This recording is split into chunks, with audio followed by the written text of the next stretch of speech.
trailing over the wrought iron railings. I sighed. Honeymoon fever or not, the man could still turn my insides to jelly. Derek touched my arm. "What shall we do today?" With a grin, he added, as if I didn't know. "I'm so predictable," I said, smiling self-consciously. "But yes, I'd really like to visit the bouquinistes one more time. I have a feeling that there's a fabulous old book just waiting for me to pluck it out of obscurity and make it my own." The bouquinistes were the bookstalls that lined both sides of the Seine River for several miles. And when your life revolved around old books, as mine did, those bookstalls were like a siren song. I had to pay them one last visit before I left Paris. My name is Brooklyn Wainwright, and I'm a bookbinder specializing in rare book restoration. I considered the bookstalls my own version of panning for gold. "I'm in the mood to do some browsing as well," Derek said, his normally clipped British accent sounding sexy and mellow in the morning sunlight. "Perhaps I can find more of those tacky souvenirs you discovered. I'd like to bring some back to the office." "Ooh, good idea. I need more of those, too." As if I hadn't already collected a few dozen, I thought.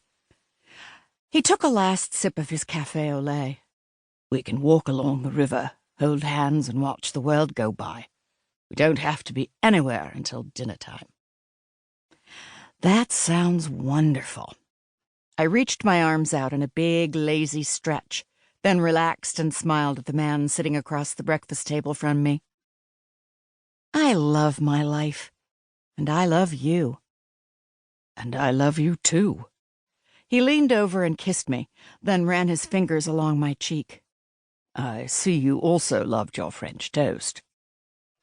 It was delicious.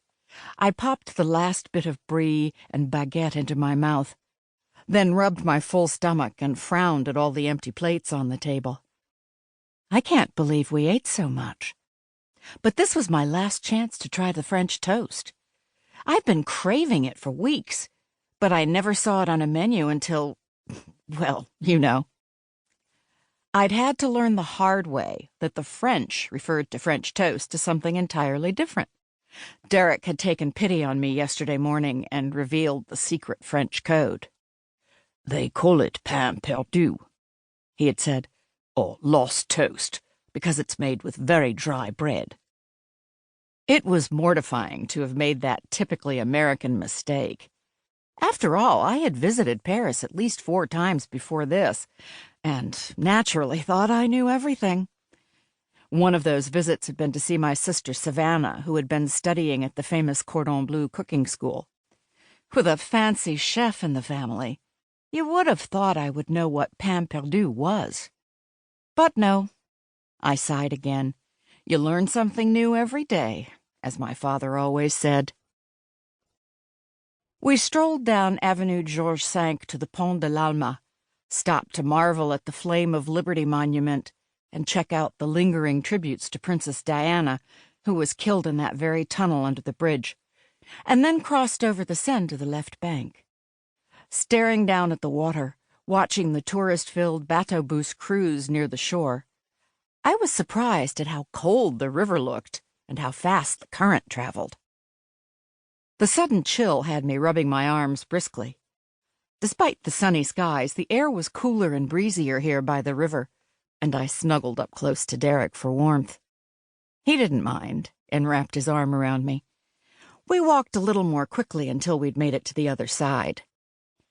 We ambled along for another mile, maybe 2, gazing at shop windows and chatting easily about everything we had seen and done over the past 3 weeks. We had originally planned to spend only 2 weeks away, but as friends and family learned of our honeymoon destination, we began receiving requests to run an errand here, or pick up or deliver an item there, or look up someone of importance elsewhere. 1 or 2 requests turned into 4 or 5. But only if we had time, everyone insisted. Only if we were in the area. No big deal.